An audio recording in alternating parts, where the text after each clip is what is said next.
Hello,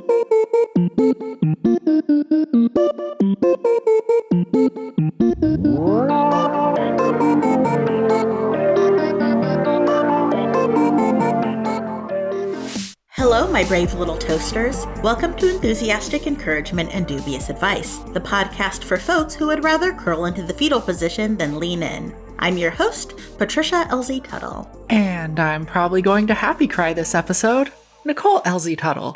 We are recording this show on April 23rd, 2024. Probably going to cry this episode.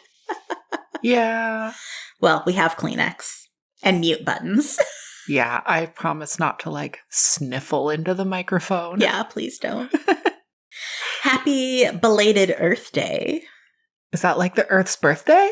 No, it's the day where we talk about how humans are ruining the Earth. Oh.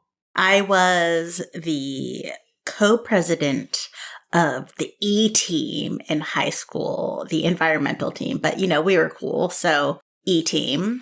This was probably before E became email. Yeah. Email and then E everything else, right? Before E meant electronic. Yeah. Yeah. Yeah. This was in the late 90s. Ooh. And it was during my tenure that we got recycling bins on campus. And it was the E team's responsibility to go around and empty the bins. Oh. But we didn't recycle before my tenure. And where were we going to throw all of our Fruitopia and Clearly Canadian bottles? Wow. Yeah. I don't think we recycled at my elementary school. No. The other day also, we went to the ballet just on Saturday, and it was also 420. And so people on the road weren't their best selves. But we're driving through San Francisco, and you were like, there is a naked person riding a bicycle. And I was like, what? And then he zoomed by, and I was like, there's a naked person riding a bicycle. Which, to be fair, is not a completely unknown sight in certain parts of San Francisco. Correct. But then we got closer to where we were parking for the ballet, and at City Hall, I was like, there are a bunch of naked people on bicycles. Yeah. And so I went to the Google, and it was World Naked Bike Ride Day. So we caught them maybe a couple hours after it had started. It's like a 16-mile route, I learned.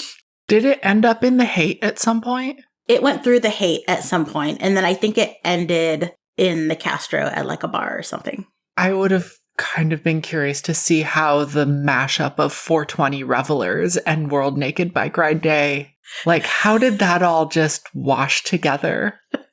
I don't know, but it was... I should say, I don't really want to have seen that, but I would like to be told. I want to hear the stories. I don't need the visuals.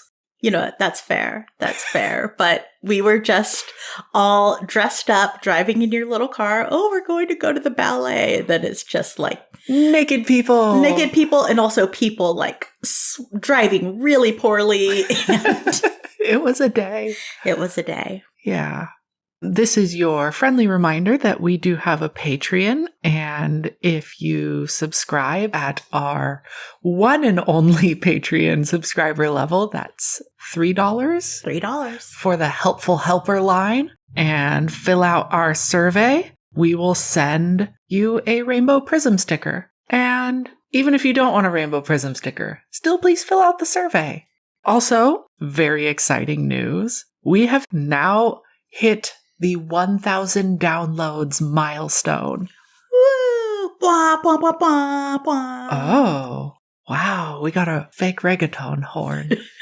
I don't know. We're going to have to do something to celebrate. We're going to have to celebrate that win somehow. Yeah. How should we celebrate this win? I don't know. You know what? Let's have people make suggestions. Yeah. Tell us how we should celebrate this win.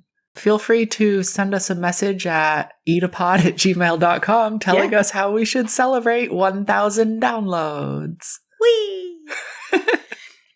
So last episode was our Library Love Letter episode 2, like part 2. And there were a couple of things that I failed to mention when we were talking specifically about using the Libby app and the Hoopla app and the library, which it's so obvious to us, but I realized we didn't say it, is you don't have to use the Libby app or the Hoopla app to look at all the material.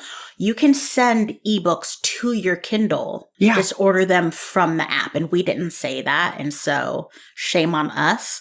But you don't have to completely, toss your Kindle. But you could get library books sent straight to it. Yeah, this is actually my preferred way to read most books. If it's not a full color book or something like a comic book or a cookbook or something like that, I prefer to read it on my Kindle. Like I send it to my Kindle because it's less harsh on the eyes. Yeah. And also after that episode, a couple people mentioned Spotify. And then I also saw someone was using Spotify for audiobooks. And she was shocked when Spotify told her that she was at her time limit. So I think that is worth noting. Spotify limits the amount of time you can listen to audiobooks, which is 15 hours, which can work for a lot of people.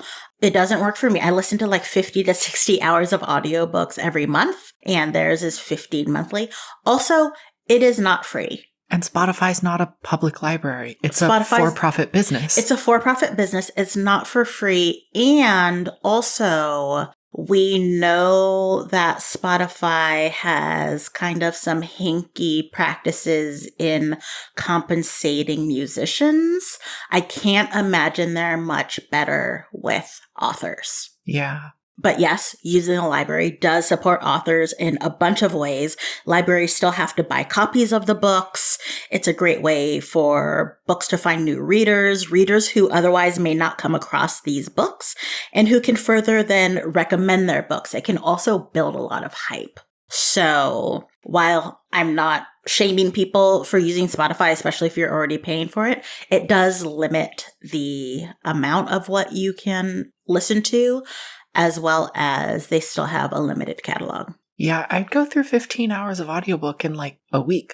Yeah.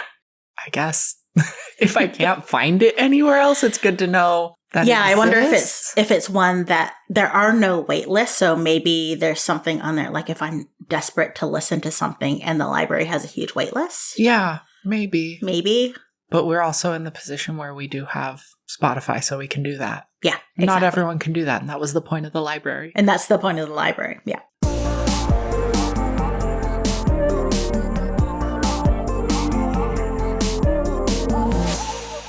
So, big sigh, I know. Our wedding anniversary is coming up a few days after this episode gets dropped, and we've been together for 12 years, and this will be our 7th wedding anniversary. Is there a fun, like when you get up into the high numbers, it's like, this is your gold, this is your silver. Is there there's low numbers too. What is I think number 1 7? is like paper. Does anyone know what number 7 is? I'm sure we have access to the internet and we can look this up. Maybe it's the book. Is it our book anniversary? It's probably like, it was always like materials. So I'm like, is it like ceramic? Is it right? Like, because I think an earlier one is wood, like a gift made of wood, and like, I don't know. Do I have to get you another like Sur La Table or Le Creuset? Another Le Creuset thing? I mean, I'll never turn it down. I will literally never turn it down. Cerise is our color. So every year on our anniversary, one of the things we do to kind of celebrate our anniversary is we go over our wedding vows. And it's not just like we read them privately, or we say them to each other again, like in front of each other, with each other. We go over our vows every anniversary. And part of why we do this is because we wrote them ourselves. These were not just the generic ones provided by the officiant. We spent a lot of time on them. We did. We worked hard on this project. But they're also based on a kind of big and serious conversation we had early on in our relationship. It was probably about a year into our relationship that we had this conversation. And what sparked it was that we realized that we were actually really interested in making this a long-term relationship that was really sustainable for both of us. Yeah, and as with any person, I mean, especially adults, we were both coming into this relationship with our own baggage. And when we met, I was in my early 30s and you were almost 30.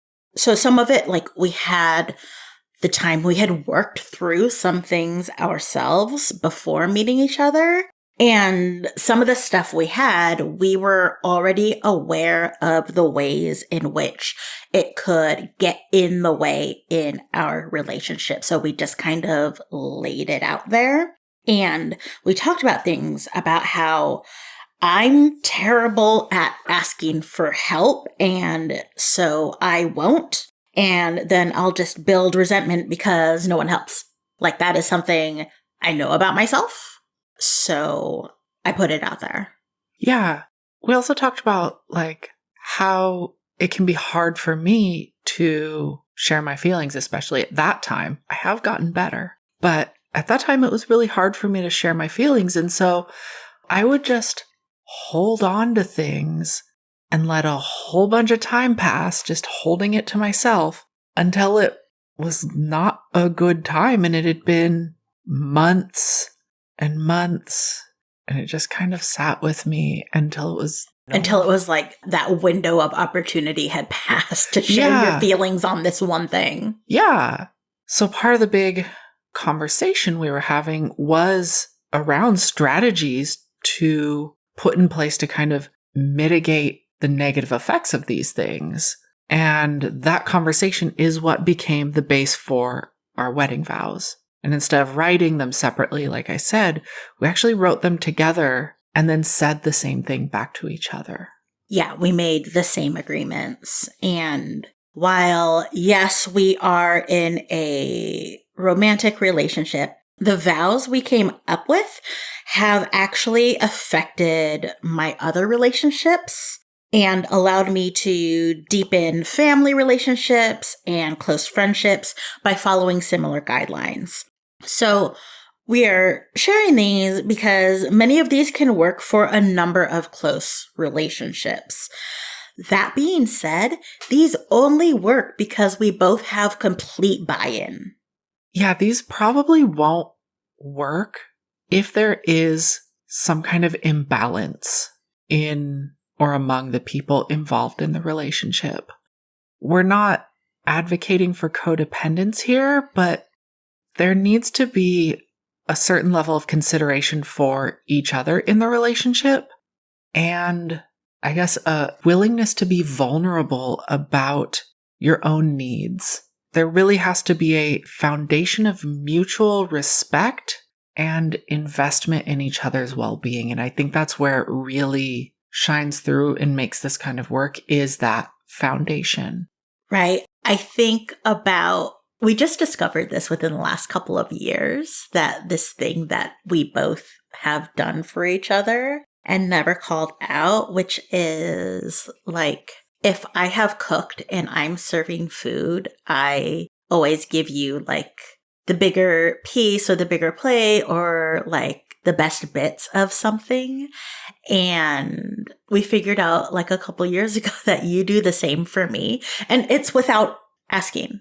Yeah. And I think like that little anecdote is indicative of how we interact with each other and how we consider each other. But also, I can trust that you're going to do that for me, and you could trust that I'm going to do that for you. So it's not imbalanced. Yeah, that balance is really important. Unless there's like a slice of the pork roast that I really want, because then I'm taking it. Yeah. Sometimes even if I really want it, I'll look at it and I'll ask you if you want it. Unless you made it, because then I'm like, you know what? The cook gets to choose. So even sometimes I serve it to you, but that's only because I know it's going to be so delicious and I like watching you enjoy it. But yeah, it's, again, that kind of comes back to that foundation of mutual respect and investment in each other, right? I want to see you happy and I have buy-in in your joy in part of our relationship. Yeah, likewise. I think what we're going to do, like letting everyone know, is we're going to break down our vows and kind of talk through them. But before we do that, let's just say them as they are in full. Okay, let me put a tissue in my hand. This gets me every year. So since we both said the same vows, we're just going to kind of go back and forth. So, okay, big breath. Nicole, I love you. You are my best friend. Every day I wake up excited to spend another day laughing with you, learning with you, and growing with you. At the beginning of our relationship, we set up rules that have supported us in making it here today. I promise to keep these rules. I promise not to keep my feelings, good or bad, to myself. I promise to remember that you are not a mind reader. I promise to treat you with kindness and care and to not be a jerk, even when I'm cranky. I promise to never let the laughter stop. I promise to remember to take care of myself, even when taking care of you. I promise to make sure that we both eat and drink water and to bring snacks. I promise to not be selfish, to always make time for you and us, and to make decisions that will ensure that we have as much time together as possible. I promise to go to things that you want to go to, and I promise to leave things when you want to leave. I promise to uphold your values even in your absence. I will be the Pinky to your brain, the Gomez to your Morticia, the companion to your doctor. I will be the Waldorf to your Statler, the Sherlock to your Dr. Watson, and the Hermione to your Ron. Wow, that did not age well. That one didn't, no. Out of everyone I love, you are the one I love the most. I choose you now, and I will continue to choose you for the rest of my life. Big breath. Big breath.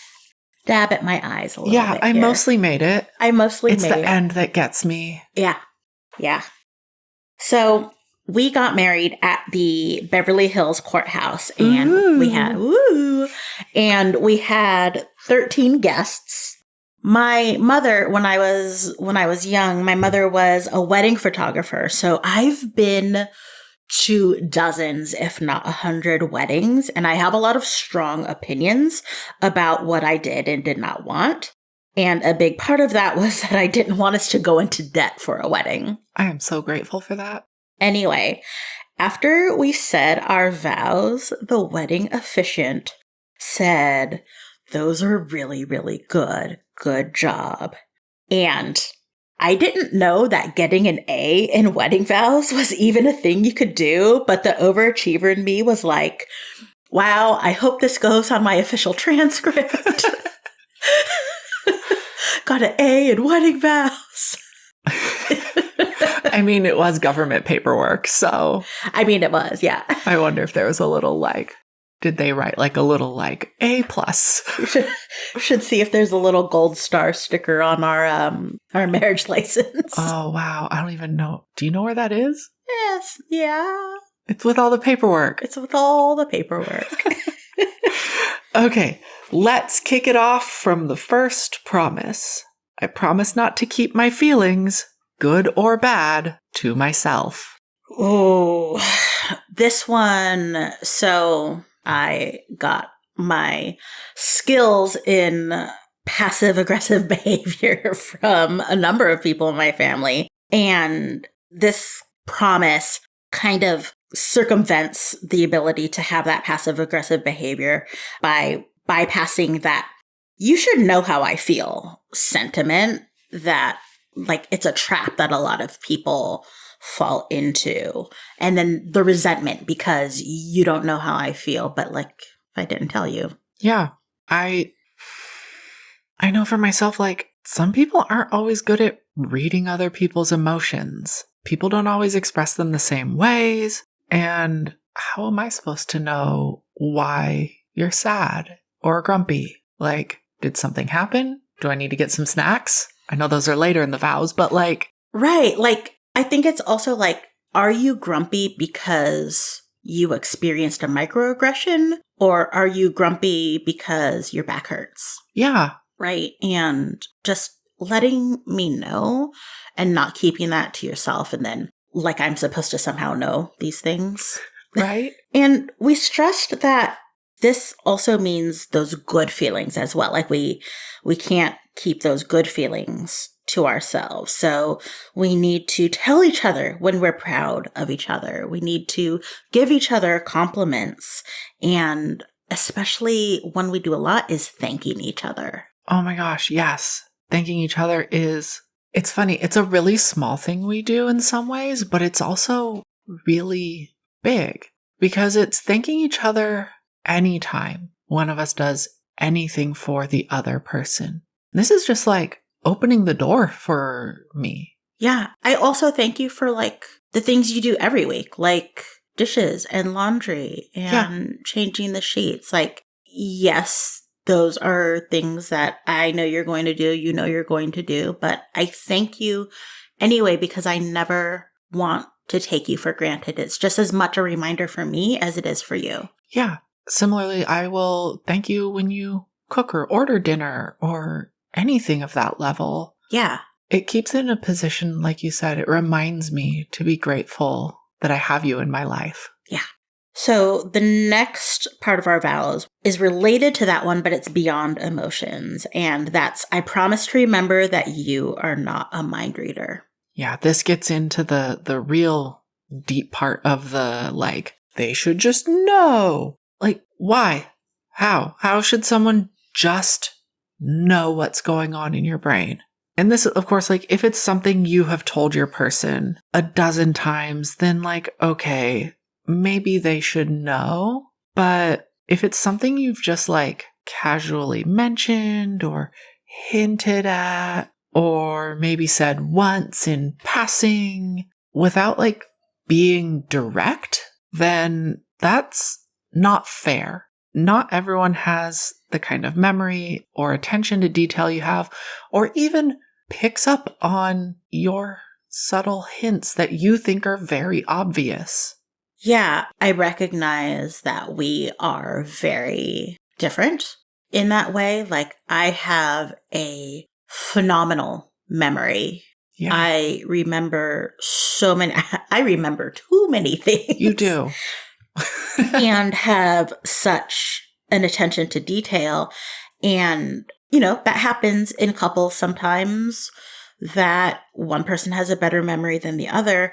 But I've been having to learn to stop expecting myself from other people. Yeah. And the other thing is, I am not a fan of Brene Brown, but one thing she said that I do repeat often is that clarity is kindness. Yeah.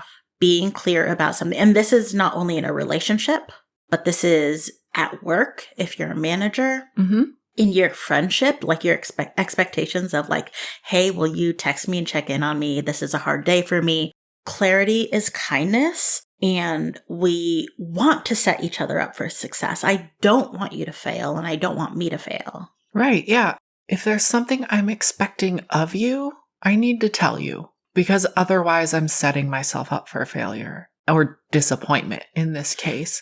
Right. And you're right. This does go for friends too. Like, letting people know, like, hey, I could use your support, or I would really like to do this thing. Like, you just have to be direct sometimes. You can't expect everyone to know what's going on in your own brain.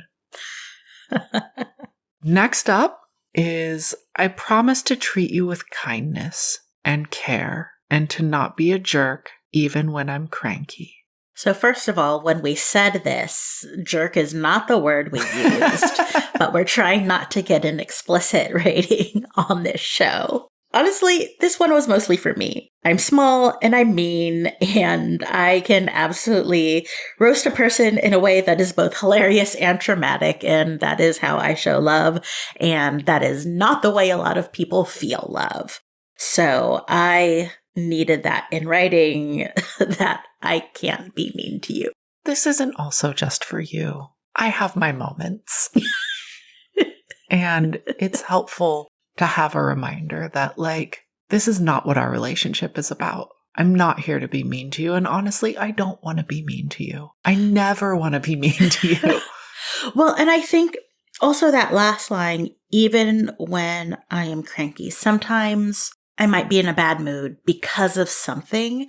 And this is about not taking things out on you. Yeah. Which it is so easy. Like if this is your person you live with or you see the most, whether it's a romantic relationship, whether it's a roommate or a family member or a child. Yeah. Like we promise not to take stuff out on each other. Yeah. That's, I think, a really important aspect. Even if you had like a terrible day at work or not at home or whatever you do, like, it's not fair to take that home and dump it on the other person. Well, I think like it's fine if we share it, like if you're open to venting and stuff like that, but actually. Yeah, like being mean as a response to that, like taking the terribleness you had enacted on you and turning around and passing that on. Right. That's not, honestly, I want to say that's not loving. That's not loving. Yeah. Next one is one of my favorites. I promise to never let the laughter stop. We actually just had this experience. Was it last night? Yeah. There's a problem with this one. It's not a problem. It's a problem. The problem is, since you're my favorite person, every night is like a sleepover party, and we have absolutely ruined ourselves for the next day because we stay up too late laughing. I don't see the problem. It's some of the most fun. I love having fun with you. I have fun with you all the time. I was such a mess this morning because we were just laughing all night last night. It could barely work. This is why I like getting up and making you coffee. Wait a minute. I made my own coffee this morning. I know. I keep having to leave to work at actual work and not from home. But yeah. But what this is really about is this vow in particular centers what is important to us in our relationship. And that is joy. This relationship is really built upon how much more fun we both have when we're together. And we really want to keep that in sight. That is one of the foundations of our relationship, is how much fun we have. And I want to continue having fun with you. I would be so worried if the fun stopped and the laughter stopped. Yeah. This is also the funny thing is we have experienced other people saying, I have never laughed as much as I do when I'm with you two. It's just part of our vibe. It's part of our vibe. Just silly gooses all the way down. Yeah.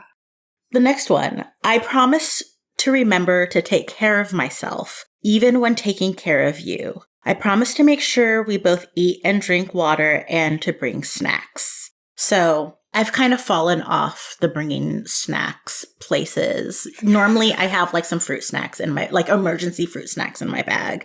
But this is about no self-sacrificing behavior. Even if you are having a hard time, if you are sick, I still need to remember to take care of myself when I'm taking care of you. Yeah, this one's a balance. I'm pretty decent at remembering to fill up a water bottle, but I often then set it in a forgetting place. And then we go somewhere and there's a full bottle of water on the table at home. But Well-intentioned. But this one is really about balance. We have to mutually care for each other and ourselves. And that's really important. Like you said, it's not self-sacrificing. But it's also not about taking without giving. Yeah. Right? Even if one of us was not self-sacrificing, the other one can't just sit back. Right. Yeah. I think this is also another one of the ones where we're trying to make sure that we don't fall into a deep pit of codependence. Yeah. Let's see. The next one is, I promise not to be selfish, to always make time for you and us, and to make decisions that will ensure we have as much time together as possible. So here, when we're saying selfish, what we are using this as a stand-in for is choosing to do something that would be detrimental to ourselves in the long run or to each other or the relationship, right? It's something that is really one-sided. Yeah, I think there are healthy ways of being selfish, right? There are healthy ways of doing what we need to do for ourselves. And so we're not talking about those healthy ways. We're talking about things that are going to jump up and bite us down the line. Yeah. No self-destructive behaviors. Yeah. This is also about trying to take care of ourselves, both physically and mentally. Yeah, to ensure we have that time. Yeah. Next one. I promise to go to things that you want to go to, and I promise to leave things when you want to leave. Our social batteries fluctuate, and sometimes one runs out faster than the other. Also, one of us might just be more interested in a thing than the other person. Yeah, we don't have to necessarily explain why we want to leave. The vibes could be off, right? I could also, I could just be in a place and just be like, I don't feel safe in here as a Black person. We could be uncomfortable, tired, cranky, hungry. And I really just need to look at you and say, hey, I think I'm done. And that's all it takes. There is no argumentation here. Like, there's no arguing this. And again, this comes back to that like foundation of mutual respect and caring. Like, I care about your well-being. And even if I'm enjoying it, if you come to me and say like, I'm done, you are more important to me than whatever that thing is. So I'm going to go with you and like, okay, yeah, let's go home.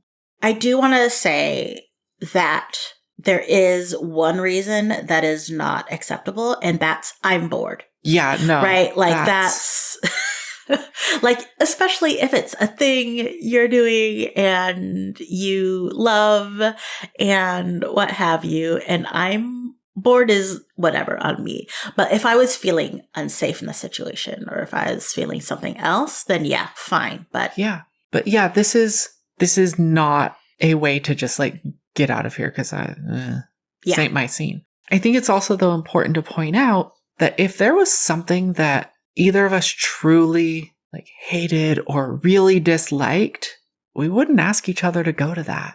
But there's also, I would say at this point, probably wouldn't go to it in the first place. But like, I'm not going to take you to something that I know you're really not going to enjoy. I don't know what that would be at this point, but yeah, that you would enjoy and I don't. Yeah, but also like if we go to something, like you said, boredom's not an excuse. If I know you're having a really good time and I'm just like, I don't know, I'm going to stay with you because I know you're having a really good time and I want to see you enjoy that. Yeah. You know, same. And I think that, yeah, at this point, I can't imagine. Like, there are definitely some things that you find that I didn't think of, or I'm like, hey, do you want to go to the San Francisco pen show and look at fountain pens? And then you're like, heck yes. But yeah, that's the thing. I'm also game for a lot of things as first time experiences. Yeah. Right? Like, I haven't done that before. Sure, I'll go try it out. And I think that's one of the things I love about you is you're like, yeah, this looks weird, cool, silly. Let's go. I haven't done that before. Yeah. Let's do it. Yeah. I want to try all of those things. Next one is, I promise to uphold your values even in your absence. And I want to say this feeds back into the last one where we were talking about, like, I can't even imagine wanting to go to something you would really detest. Right. Because I uphold, like, it is part of my duty in this relationship to uphold your values. If there was something that was against your values, I'm not going to it. Yeah, our values are very aligned. And so this one isn't hard for us. That being said, I think that even in your absence is doing the real heavy lifting here. Yeah. Like at work, I automatically think, what can I do to make this space more welcoming and inclusive of trans people? Yeah. Like, that is the thing. And I think everyone should be doing this all the time, of course, not just because you have a certain person in your life. But I acknowledge, like, the way people work in the real world. I acknowledge the reality of some cisgender people letting something slide if they think there aren't any trans people in the room to hear it.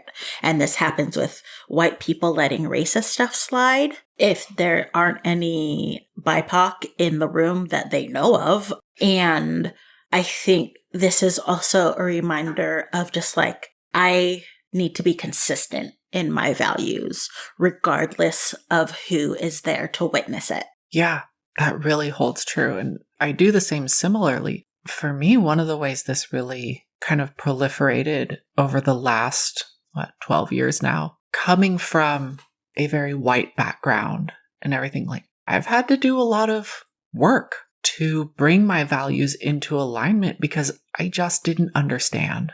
Yeah.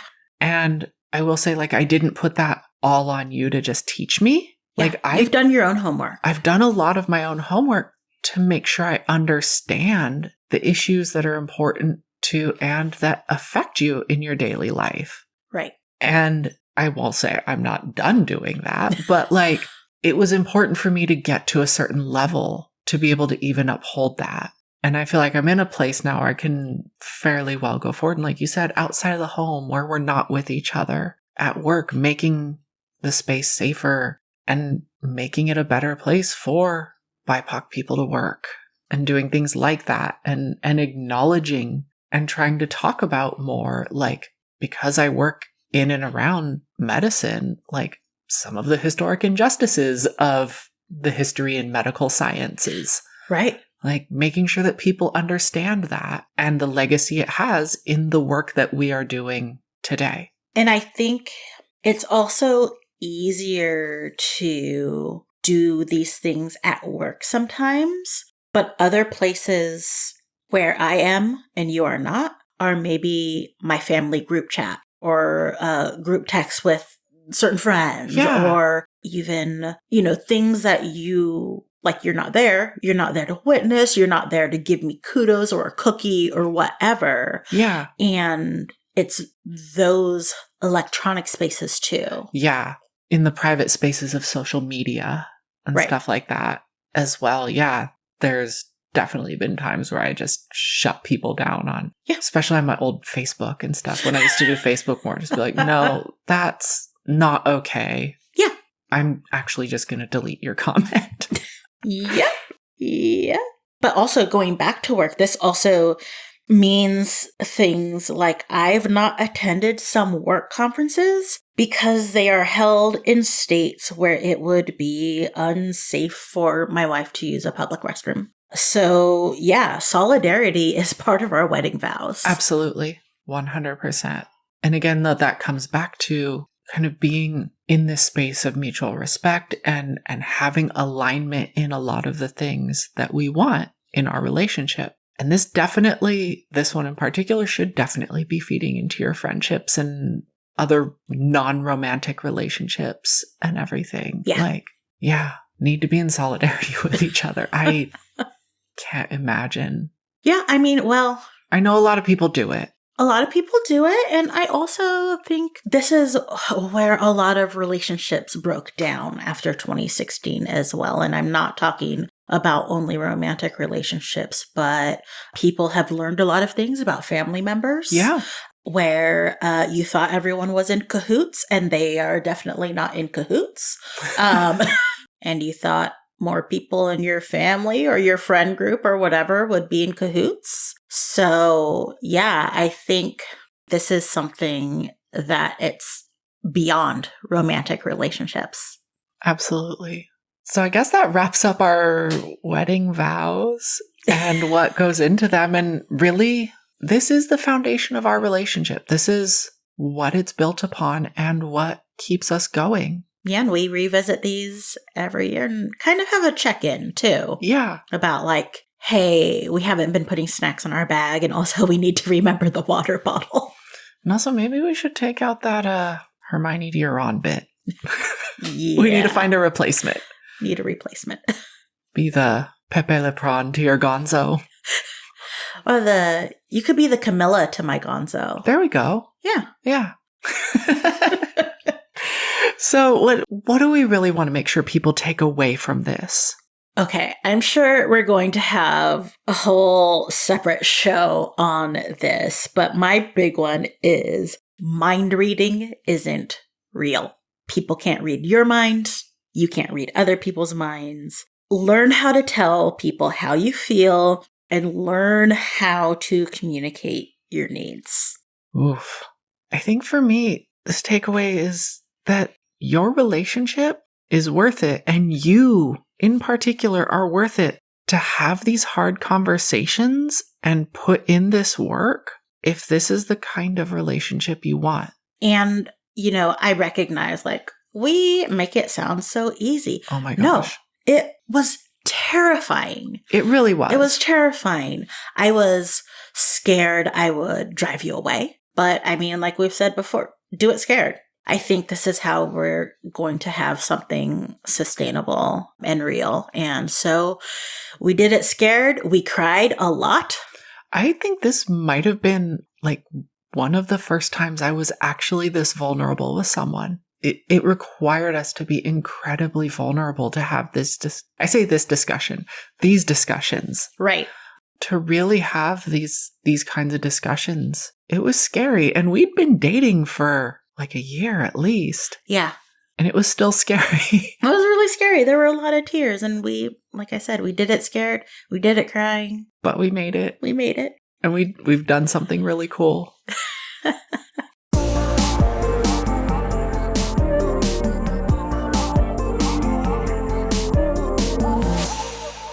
For today's resource, I said earlier, one of my takeaways is learn how to tell people how you feel, blah, blah, blah. And again, this is not an easy thing to do. And so I want to offer some resources that I'm going to link in the show notes, which are both available on the podcast app you're using, YouTube, whatever. And the full show notes are always available on our website, eedapod.com. So I have 3 different resources. First is the Feel Wheel. It's an illustration by Pastor Jeffrey Roberts in Australia, who worked with folks who have limited vocabulary around emotions. It's set up kind of like a pie chart. Less pie chart, it's just a circle and concentric circles. In the center, there are 7 general emotions that then stem out from those. You get related feelings that are more specific. And the further out in the circle you get, the more specific you get. For example, if you start in the center at angry, then you follow it outward and you get some more specific types of anger, like feeling let down or humiliated or frustrated or mad. Let's say you follow anger out to feeling let down, and then the outer circle will give you words to give even more detail about what kind of let down. For example, are you feeling betrayed or resentful? Kind of similar is my next resource that I want to share is the Emotion Sensation Wheel by Lindsay Brahman. This is similar to the feelings wheel I just mentioned, but it links emotions to common physical feelings. Often some therapists, especially mine, will ask how something feels in your body. And sometimes for me, I actually work backward. I feel my jaw is tight, so I could look at this wheel, find that sensation, and then follow it to the center to see it's commonly connected to feeling irritated, which is a flavor of anger. And then I can reflect and think oh, does this resonate with me? Am I feeling irritated right now? These 2 wheel illustrations are free online. I'm going to link to them both. But I also want to share the Tea and Empathy cards by Kate Kenfield, which look like they're still available to order online from Australia. This is a large deck of cards that each have a primary emotion and then a few related emotions on each card. I love a card deck, and this one incredibly helpful, especially if we are going through something big. It's helpful to spread out the cards and really pinpoint what I'm feeling. All of these resources list both positive and negative emotions. And when we're able to give a name to our feelings, especially negative ones, it can help release some of the power that feeling has over us in the moment. Like I said, I know we said share your feelings a lot in this episode, but in order to do that, there's a lot of work that needs to be done to recognize what the heck you're even feeling and put words to it. And this is work that a lot of people haven't done before. So like I said, I'm going to link these resources so you can start, so you can share them, and they'll be in the show notes everywhere you can find them. I remember finding the tea and empathy cards really helpful back when I was a lot less connected with my feelings and emotions. Yeah.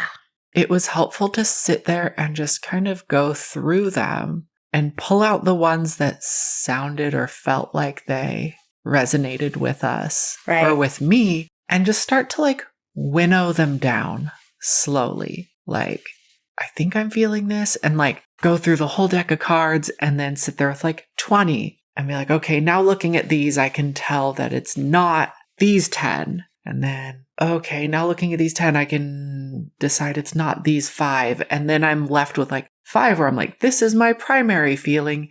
And I think there's some flavors of these other ones in there. Right. And then you can use them to either write about them, journal about them, whatever, or share them with me and be hey, here's where I think I'm at right now. And I remember doing that a lot, being okay, here's where I'm at. And you can even lay them out in various clusters to show how how they're bunching for you and stuff. Yeah. It really provided a good way to facilitate communications about feelings. Yeah. Like I said, last time I checked, they're still available for purchase online. But I like the wheels too. I like the wheels too. Because they're quick and easy to pull up and just Absolutely. Trace along and be here. It's a quick way to get it. Hey, Patricia. Hey, Nicole. What's filling your cup? I think this is ridiculous, and I think it's another one of those things that not everything has to be big and shiny to fill your cup. Right now, I am hyper fixating on roasted broccoli. There's a woman at the farmer's market we go to that knows our names because we buy broccoli every time we go. And she's incredibly sweet and has the best broccoli. And I've just really been loving roasting it in the oven, getting a good char on it. Just salt and pepper, a lot of olive oil. And then before, when I serve it, we squirt some lemon over it.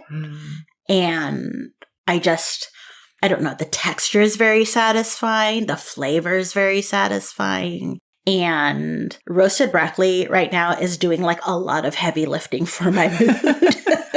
I will note that this isn't the first time we've roasted broccoli. We have done it in the past, but more recently was it through America's Test Kitchen or something? I don't think it was America's Test Kitchen. It might have been Dinner SOS from Bon Appetit or Milk Street Radio. I don't know. I listen to a lot of food podcasts. If you ever want to know what podcasts I listen to food podcasts. But there was one, and it was put your roasted vegetables straight on the pan. Don't put parchment paper. Don't put foil. Yeah, don't put foil and think you're clever that it's still metal. It's not going to get the char you want. It doesn't. And this is completely changed the roasted broccoli game. It's been a game changer. It's so much better. It's so much better. Yeah. Nicole, what's filling your cup? Okay. So I have been working too much lately. And as I mentioned earlier, I'm doing a lot of actually working from the office and less working from home right now. And that means with commute time, I feel I don't have as much home time to do other things that I like to do that do fill my cup. But the one thing that's keeping me, like really keeps me mentally in a good place is being able to look at myself in their mirror and actually love who I am. And beyond that, our relationship in this life we have, like just realizing I'm in a good place. Yeah, I think that is no small thing to be able to look at yourself in the mirror and love who you are, because there are multi-billion-dollar industries that are based on people not being able to do that, right? The diet industry, the beauty industry, the fashion industry, they make their money because people can't just look in the mirror and love what they see. Yeah. And that is no small feat to be able to do that under capitalism. Yeah. And I will recognize it's also very revolutionary for me, but yeah, like I'm tired from work, and yes, I'm getting up in the morning and like actually putting on outside the house clothes and stuff. But at least like as I'm doing that, I can look in the mirror and just be like, heck yeah, that's me. Like that is, like you said, it's no small feat and it's huge, but it's kind of what's filling my cup. It's what's keeping me going right now. I love it. Well, that's our show for today. We'd like to thank our awesome audio editor, Jen Zink. You can find her at loopdeloo.com. We'll leave a link to that in our show notes. You can find the full show notes and transcript at eedapod.com. That's EEDAPOD.com. There you can also find a link to our Patreon, our bookshop link, and a link to the ongoing Enthusiastic Encouragement and Dubious Advice newsletter. You can also find us on Instagram and Blue Sky at EEDAPod, and email us at eedapod@gmail.com, which is where you should also send your suggestions for how we should celebrate 1,000 downloads. We are nothing if not consistent. We would also appreciate it so much if you would subscribe and rate us on Apple Podcasts, Spotify, or wherever you get your podcasts that allow ratings. It goes really far in helping other people find us. We would also appreciate anyone who can subscribe to us on Patreon. Support is going to help us keep this show going, especially without ads. You can find us at patreon.com/EEDAPod. In the meantime, we hope you find ways to be kind to yourself, drink some water, and read a book. We'll be talking to you soon. We did good. I think we did good. Good job, us. Go team. Go team. My wife. Oh no.